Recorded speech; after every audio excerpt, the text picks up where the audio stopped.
اور ایک چیز میں کہنا چاہوں گا، اس طرف نہیں توجہ دیتے لوگ، ہم پہ ایجنسیوں کے لیبل لگا دیتے ہیں. آپ لوگوں کو، نوجوانوں جو ایف ایس سی کر رہے ہیں، آپ لوگ گھسو افواج پاکستان میں.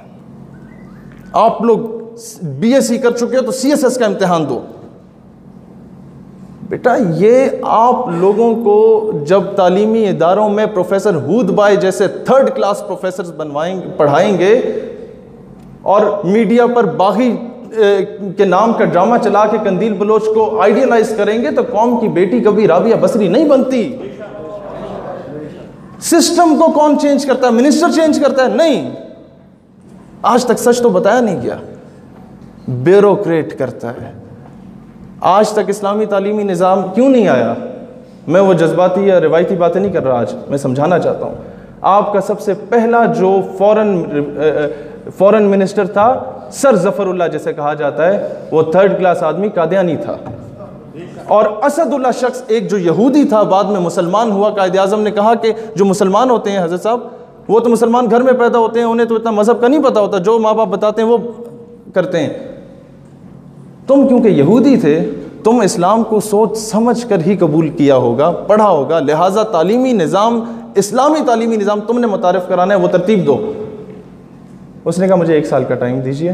اتنے میں قائد اعظم انتقال فرما جاتے ہیں. لیاقت علی خان وزیر اعظم آتا ہے، اور ظفر اللہ کو جب یہ خبر پہنچتی ہے نا کہ بھئی اسد اللہ صاحب تو اسلامی نظام تعلیم متعارف کرانے، ہم تو کافر قرار دے دیے جائیں گے، ہم تو منکر ختم نبوت کے. آپ کو پتہ ہے ظفر اللہ فوراً اس کی پوسٹنگ کروا دیتا ہے خلیجی ریاستوں میں ایز این ایمبیسڈر. وہ روتا رہتا ہے کہ میری پوسٹنگ نہ کراؤ، آنے والی نسلیں تباہ ہو جائیں گی. وہ کہتا ہے نہیں، تمہیں جانا ہوگا. اور وہ جاتا ہے تو سب سے پہلے اس کی لائبریری کو آگ لگا دی جاتی ہے. یہ جو حدیبیہ مل کے ریکارڈ جلے ہیں نا، اس کی تاریخ وہ 1948 سے شروع ہوئی تھی. آپ کی حکومت بیوروکریٹ چلاتا ہے، منسٹر 5 سال کے لیے آتا ہے. بیوروکریٹ، یہ چیف سیکریٹری ساری زندگی کے لیے آتا ہے. میں یہ ٹیکنیکل باتیں اس لیے کروں کہ نوجوان زیادہ موجود ہیں. نوجوانوں سی ایس ایس کا امتحان دو، بھیس بدل کے جاؤ، ان کے درمیان میں گھسو. جب تک سسٹم میں گھسو گے نہیں، تبدیلی نہیں آ سکتی اس طرح. نہیں تو کل کو امریکہ آج تو ہمیں تقسیم کر رہا ہے نا فرقہ واریت یا لسانیت کی بنیاد پہ، آج تو انڈائریکٹلی ہم پہ قبضہ کیا ہوا ہے. اپنے اس نے ٹاؤٹ بٹھائے ہوئے ہیں ہمارے اوپر، اور ہر ادارے میں بٹھائے ہوئے ہیں معذرت کے ساتھ. یہ فرشتے حضرات اگر سن رہے ہیں سنتے رہیں، ہر ادارے میں بٹھائے ہیں. بات یہ ہے دوستان ذی وقار، کل کو امریکہ ڈائریکٹلی آپ پہ آ کے قابض ہو جائے گا. پھر آپ صرف اس قابل رہ جائیں گے کہ گھر کے باہر امریکہ مرد آباد، امریکہ مرد آباد لکھ سکیں گے اور کچھ نہیں کر سکیں گے. لہٰذا آج بچوں کی تربیت کریں اور ان کو افواج میں بھیجیں، پولیس میں بھیجیں، ڈسٹرکٹ مینجمنٹ گروپس میں بھیجیں. کل کو سسٹم تب تبدیل ہوگا. اداروں میں اپنے آپ کو مضبوط کریں. قادیانی آج ہر ادارے میں موجود ہیں. آپ کو بہتر پتا ہے کہ 12 ربیع الاول کے جلوس پہ چکوال میں جب اٹیک کیا گیا، ہمارے مسلمان شہید ہوئے، انہی کے لواحقین کو جیل میں ڈال دیا. پتہ چلا پیچھے 2 قادیانی آفسرز موجود تھے. تو ایسے لوگ، میں جنرل قمر جاوید باجوہ سے بھی یہ مطالبہ کرتا ہوں کہ جناب جو آفیسرز پکڑے ہیں سی آئی اے کو انفارمیشن لیک کرنے والے، ان کو سرعام پھانسی دی جائے تاکہ باقی نشان عبرت حاصل کریں. کوئی ایسی حرکت کرنے کے پیچھے پہلے تائید کرتے ہیں آپ لوگ. تو دوستان ذی وقار، جو سب سے زیادہ مسئلہ بنتا ہے یہ وومنائزنگ، یہ عورت کے پیچھے پڑ جاتے ہیں، یہ شراب کے پیچھے پڑ جاتے ہیں. ہر مقتدر ادارے میں کئی ایسے لوگ موجود ہیں.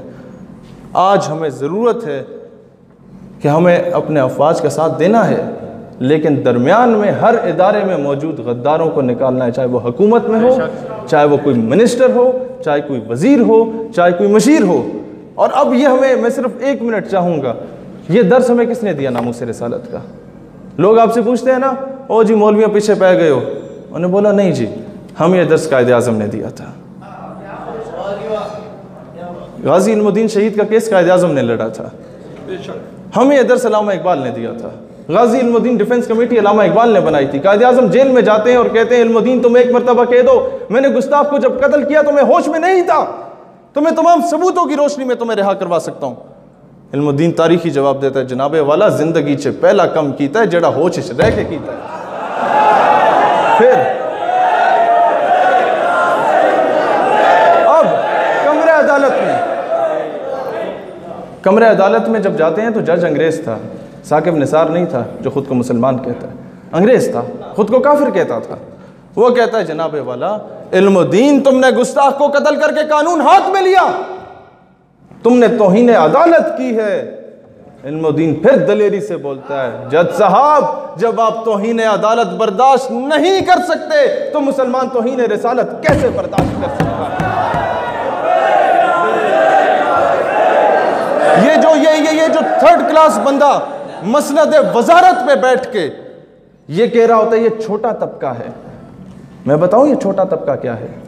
اسی چھوٹے طبقے سے تعلق رکھنے والے مولانا عبدالستار خان نیازی رحمۃ اللہ علیہ، جب ان کو گرفتار کیا گیا سب سے پہلے تو ان کے پاس جنرل ضیاء الحق مرحوم کے ADC کو بھیجا گیا۔ وہ کہتا ہے نیازی، یہ سنیے گا بڑے غور سے، وہ کہتا ہے نیازی صاحب آج کے بعد آپ ان تحریک ختم نبوت میں نہ نظر آئیں، حالات ٹھیک نہیں ہیں ملک کے۔ وہ مسکراتے ہیں اور جواب نہیں دیتے۔ وہ کہتا ہے نیازی you know I am in uniform, we are running the state and you are under the state، میں وردی میں ملبوس ہوں، میں ریاست چلا رہا ہوں اور تم ریاست کے ماتحت ہو۔ نیازی صاحب کہتے ہیں بیٹا میں جانتا ہوں تم وردی میں ہو، you are in uniform, you are running the state and I am under the state, but listen I was in uniform when you were in liquid state۔ سمجھیں کہ میں اس وقت تحریک پاکستان میں پاکستان کا جھنڈا لیے اٹھایا تھا، تب میں وردی میں تھا جب تم پیدا بھی نہیں ہوئے تھے۔ یہ تھا چھوٹا طبقہ۔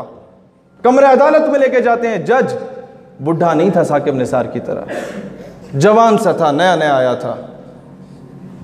وہ کہتا ہے نیازی میں نے تمہارے ریکارڈ اٹھائے، تمہاری ساری زندگی تحریکوں میں گزری ہے، طنز کرتا ہے۔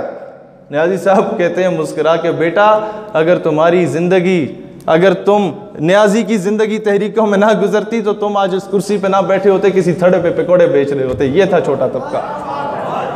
اور یاد رکھو میں خیبر پختونخوا میں ہوں، ماؤں کی تربیت، پھر آپ لوگوں نے جو بچوں کی تربیت کرنی ہے۔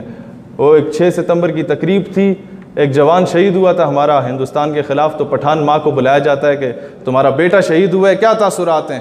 تو میں سمجھ رہا تھا پٹھان ماں آئے گی، روئے گی، کہے گی بچہ بڑا یاد آتا ہے، تو میں مر کھپ گئی ہوں۔